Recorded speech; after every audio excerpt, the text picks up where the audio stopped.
Avez-vous déjà entendu parler du groupe iconique Crystal Castles ?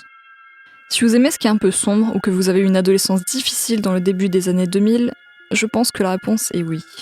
Ils sont d'ailleurs apparus dans l'épisode 3 de la saison 2 de la série britannique Skins, série mythique de l'époque du début des années 2000 à 2010. Personnellement, je les écoute encore à ce jour et au final plus que jamais. C'est comme ça que j'ai voulu en apprendre davantage sur l'histoire du groupe et surtout que je me suis demandé où ils étaient passés depuis autant d'années. C'est ainsi que j'ai découvert tout ce qui se cachait derrière ces musiques pour le moins énigmatiques et qui ont toujours sonné à mon sens comme des appels à l'aide. Mais avant de rentrer dans la face cachée de Crystal Castles, un peu de contexte s'impose. Crystal Castles est un groupe canadien de musique électronique expérimentale formé en 2006 à Toronto. Il a été fondé par Ethan Cass, de son vrai nom Claudio Paolo Palmieri, et Alice Glass, de son vrai nom Margaret Osborne. Il compte à ce jour 4 albums, Crystal Castles, sorti en 2008, Crystal Castles 2, sorti en 2010, 3, sorti en 2012, et enfin Amnesty 1, sorti en 2016. Ils ont reçu plusieurs prix, notamment le John Peel Award for Innovation aux Shockwaves NME Awards de 2011, un prix décerné aux artistes musicaux considérés comme des pionniers. Ce fut le cas par exemple du groupe Radiohead pour leur album In Rainbows en 2008. Je les ai classés dans la catégorie électronique expérimentale, mais la vérité c'est que leur style est très dur à ranger dans une case. C'est un mélange de pas mal d'influences musicales underground, et si on se réfère à Wikipédia, leur groupe fait de l'électronique, 8-bit, noise pop, expérimental, dance alternative, synth punk et witch house. Honnêtement, je connaissais pas la moitié de ces courants musicaux jusqu'à mes recherches.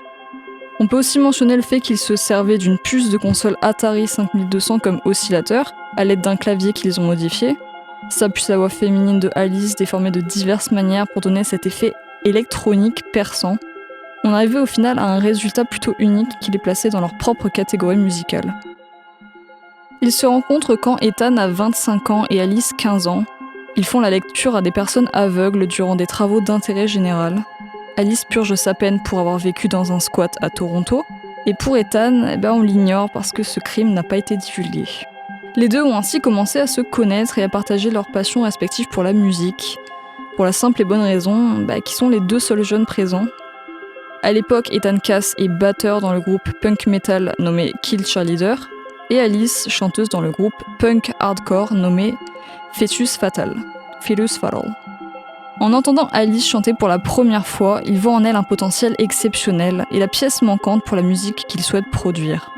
C'est ainsi qu'ils réalisent leur premier projet ensemble, appelé Alice Practice, qu'ils publient sur MySpace et qui devient vite un succès puisqu'il sera écouté près de 200 000 fois. Ils forment ainsi le groupe Crystal Castles, le nom étant une référence au dessin animé She-Ra, Princess of Power, où la protagoniste trouve refuge dans les châteaux de cristal. Alice a une enfance et une adolescence tourmentées et assez solitaires. Ses parents travaillent beaucoup et son père a des problèmes de gestion de la colère. Elle passe au final plus de temps avec des babysitters qu'avec ses propres parents. Elle est dans une école catholique dont elle ne partage pas les croyances. Elle se réfugie petit à petit dans la musique, en commençant par chanter. Puis à l'âge de 11 ans, elle a sa première guitare et commence à s'intéresser au mouvement musical punk. Sa vie compliquée l'amène à souffrir de dépression, à se mutiler et à songer constamment à sauter la vie. Elle se rend compte que si elle ne quitte pas cette vie et cette situation familiale très rapidement, elle va passer à l'acte. C'est ainsi qu'elle change de nom pour Vicky Vale et qu'elle fugue de chez elle à seulement 14 ans pour rejoindre un squat dans une communauté punk qui consomme des drogues. C'est dans cet univers chaotique qu'elle forme son groupe de l'époque, dans un registre punk et constitué uniquement de filles, dont le nom est, comme je l'ai dit auparavant, Fetus Fatal. Concernant Ethan, on sait peu de choses quant à son enfance, hormis le fait qu'il commence par jouer de la batterie à 15 ans pour un groupe anarchiste et hardcore, et pour d'autres groupes au fil des années, son plus notable étant le groupe de metal Kill Cheerleader, anciennement appelé Cheerleader 666, fondé en 1999 et qui a pas mal de succès. On peut notamment mentionner le fait qu'un membre de Motley Crue l'appelle le meilleur nouveau groupe, ou encore Lemmy de Motorhead qui les invite pour faire l'ouverture de leur tournée au Royaume-Uni, et les appelle le meilleur groupe de rock'n'roll depuis Guns N' Roses. Rien que ça. Ethan Death from Kill Cheerleader. I have to say that I don't know a heck of a a lot about Kill Cheerleader, except that the music is awesome. Right on, I'm glad you like it. Yeah, and I mean, the first time I heard about you guys was rather recently when I was cruising Blabbermouth and saw a headline that Lemmy was calling Kill Cheerleader the best band since Guns N' Roses, which I thought was a pretty heavy statement coming from a pretty heavy guy. So where did you guys meet Lemmy? We played an after party for a Motorhead show, and Lemmy showed up and saw us playing, and then he asked us to open for him in the UK. That's great. And I saw on your site that Nikki Sixx also said you were one of the best new bands out. And I remember the last time I read that Nikki said that it was about a great band called Raging Slab. And I love those guys, and I trust Nikki's judgment. So, you know, what a cool thing to have both Lemmy and Nikki Sixx saying these great things about you guys. Yeah, it gave me goosebumps on my eyeballs. Cool. Did you actually meet Nikki Sixx, or he just heard you guys somewhere else? Well, because he said that when he was doing this DJ tour where he was just like going to clubs and DJing songs. When he was in Toronto, he asked us to come by, so we ended up hanging out with him. Seemed like a pretty nice guy. Yeah, he was really nice. Cool. And yeah, Lemmy also invited us to hang out with him at a strip joint one time. That's great. Now, you guys are originally from Toronto, I believe, but you were in LA for a while. Yeah, we had to move to LA because we got banned from all the main clubs in Toronto for different reasons. Well, like what are some of those reasons? Well, one time we lit a mannequin on fire, and basically it happened soon after that Great White incident in New York City. Right. Wow. So everyone panicked and thought that they were going to die. Yeah. Meanwhile, we've done that like 200 times. Man. In Toronto, but just because it was the show after the Great White incident, people just went crazy and like were like stepping over each other to leave the club. Wow. And we're not talking about our fans. We're talking about like industry people that came to the show, you know, Right. like older people. Mais le groupe se dissout en 2006, Ethan s'étant assuré qu'ils n'obtiennent pas de contrat avec un grand label qui s'était présenté à eux, parce qu'il voulait tout simplement que le groupe disparaisse après son départ. Il trouvait, je cite, que leurs musiques ne sont pas originales et que ça le rendait malade. Quand il rencontre Alice, Ethan Cass et son groupe Kill Cheerleader sont déjà passés à la télé, ils ont déjà une petite notoriété, et ça ne manque pas d'impressionner Alice, qui est encore à l'aube de son aventure dans le monde de la musique. On arrive à la partie vraiment sombre de l'histoire. Le 8 octobre 2014, 2 ans après la sortie de leur 3e album, Alice poste sur sa page Facebook un message que personne n'avait vu venir. Je quitte Crystal Castles, mon art et mon expression personnelle sous toutes ses formes ont toujours été une tentative de sincérité, d'honnêteté et d'empathie pour les autres. Pour une multitude de raisons, à la fois professionnelles et personnelles, je ne pense plus que cela soit possible au sein de Crystal Castles. Bien que ce soit la fin du groupe, j'espère que mes fans m'accueilleront en tant qu'artiste solo de la même manière qu'ils ont accueilli Crystal Castles. Outre l'aspect triste de cette nouvelle, il faut préciser que le départ d'Alice ne marque pas la fin du groupe, puisqu'Ethan recrute Edith Française pour la remplacer, mais j'aborderai ce point plus tard. À l'époque, leurs fans sont dans l'incompréhension suite à cette nouvelle, ça sort de nulle part et Alice ne semble pas vouloir en dire plus. Mais alors, que s'est-il passé pour qu'elle en vienne à quitter un groupe qui était au pic de sa popularité ? Nous n'aurons aucune réponse jusqu'en 2017, où le scandale éclate. Alice Glass accuse Ethan Cass de viol. Elle parle également d'abus physiques et psychologiques et certains détails qu'elle donne sont pour le moins très perturbants. Je vais vous lire ce qu'elle a déclaré et ainsi vous comprendrez ce qui l'a poussée à partir. Certains d'entre vous savent peut-être que je me suis déjà exprimée sur les abus que j'ai subis dans le passé. Je suis restée très prudente sur les informations que j'ai partagées et je n'ai pas donné de nom parce que j'avais peur. Cela m'a valu d'être menacée et harcelée. On m'a intimidée pour me faire taire. L'élan qui a récemment été lancé par beaucoup de femmes courageuses qui ont pris la parole pour raconter leurs histoires m'a encouragée à enfin être plus directe, quel que soit le prix à payer. Je le fais aujourd'hui pour guérir, mais aussi pour toutes les femmes qui ont été, sont actuellement ou pourraient se retrouver dans la même situation avec l'homme qui a abusé de moi pendant des années. Et pour celles qui sont dans des relations abusives et qui veulent se défendre et parler. J'ai rencontré Ethan Cass, Claudio Palmieri, quand j'étais à la fin du collège. La première fois qu'il a abusé de moi, j'avais environ 15 ans. Il en avait 10 de plus. J'ai atterri à l'arrière de sa voiture alors que j'étais ivre, du fait des verres qu'il m'a fait boire cette nuit-là. Nous n'avons pas échangé pendant plusieurs mois suite à cela. Il a fait beaucoup d'efforts pour me retrouver. Il m'a suivi et me cherchait en passant devant mon lycée. Il m'a traqué et a commencé à apparaître dans des endroits où je traînais. Au bout d'un moment, nous avons de nouveau échangé. J'étais très jeune et naïve, et à un moment charnière de ma vie. Je le voyais comme une star locale, parce que j'avais vu son groupe de rock, Kill Cheerleader, à la télévision. Beaucoup de mes amis de la scène punk avaient aussi été abusés par des hommes plus âgés, ce qui avait normalisé cette situation à mes yeux. Claudio était très manipulateur avec moi. Il a su trouver mes failles et les exploiter. Il utilisait contre moi ce qu'il apprenait sur moi. Pendant plusieurs mois, il m'a donné de la drogue et de l'alcool, et nous avions des relations sexuelles à la suite desquelles il m'abandonnait dans une chambre d'un appartement qu'il avait trouvé. Le sexe n'était pas toujours consenti, et lui restait sobre quand nous étions ensemble. Quand j'avais 16 ou 17 ans, il m'a donné un CD de morceaux et il m'a demandé d'écrire des paroles et de les chanter. Je suis entrée chez moi et je me suis exécutée. Nous avons enregistré les chansons que j'aimais, mais même dans le cadre de la musique, il créait un environnement toxique où je me sentais obligée de me plier à ses volontés. Pendant que nous enregistrions notre premier EP, l'ingénieur du son m'a harcelée sexuellement. Claudio m'a ri au nez et m'a intimé de faire comme si de rien n'était. Il a appelé notre premier single Alice Practice et a dit que mes parties chantées étaient des tests de micro. Il a concocté cette histoire et a dit à la presse que ce n'était qu'un enregistrement accidentel, effaçant consciemment mon rôle dans le processus de création. Une autre façon de me rabaisser et de profiter de mes doutes. Peu de temps après, on nous a invités à faire une tournée au Royaume-Uni. J'étais émerveillée par la vitesse à laquelle les choses avançaient pour nous, et Claudio m'a convaincue d'arrêter le lycée, à quelques mois seulement du diplôme. Alors que nous commencions à être connus, il a commencé à abuser de manière systématique de ma fragilité, en contrôlant mon comportement, mon alimentation, les gens à qui j'avais le droit de parler ou pas, les endroits où j'avais le droit d'aller, ce que je devais dire en public, ce que j'avais le droit de porter. Il m'empêchait de donner des interviews ou de me faire photographier à moins qu'il ne contrôle la situation. Notre groupe Crystal Castles était de plus en plus célèbre, mais il avait le sentiment de ne pas recevoir toute l'attention qu'il méritait. Il a commencé à m'abuser physiquement. Une fois, il m'a tenue au-dessus d'une cage d'escalier et m'a menacé de m'y jeter. Il me portait au-dessus de ses épaules et me jetait sur le béton. Il prenait des photos de mes bleus et les postait sur internet. J'ai essayé de partir, et il a juré qu'il ne recommencerait jamais, qu'il ne lèverait plus la main sur moi. Les violences psychologiques et émotionnelles ont été plus longues. Il contrôlait tout ce que je faisais.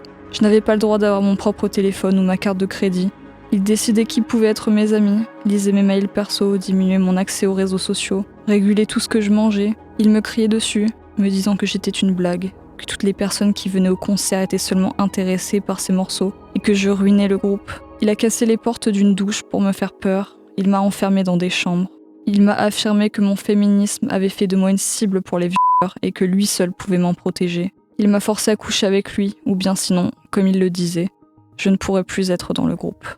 J'étais misérable et mes paroles parlaient indirectement de ma douleur et de l'oppression que je subissais. Mais comme c'est souvent le cas dans une relation abusive, sa cruauté était souvent suivie de gentillesse. Il parvenait très bien à réserver ses comportements abusifs à nos moments en tête-à-tête. Il était parfois charmant, très protecteur et plus que tout, j'aimais le groupe que nous formions.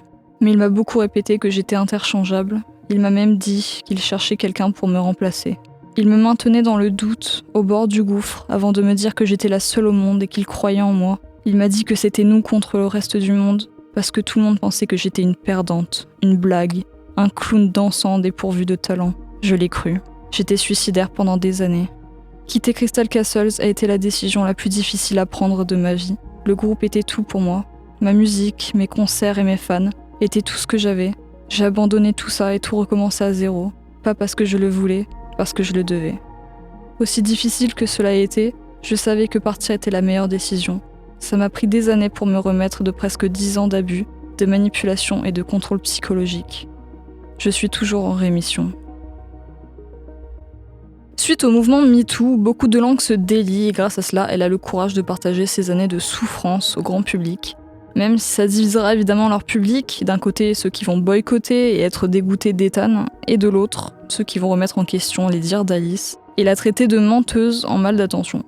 Évidemment, après cette déclaration, Ethan va directement contacter un avocat et répondre publiquement, je cite, « Je suis outragé et blessé par les récentes déclarations d'Alice à mon égard et à propos de notre relation. Son histoire est de la pure fiction et je suis en train de consulter mes avocats. Heureusement, il existe beaucoup de témoins qui peuvent et pourront confirmer que je n'ai jamais abusé d'Alice. » Seulement, pas de chance pour Ethan, sa plainte pour diffamation va être rejetée et il va perdre le peu de crédibilité qui lui reste.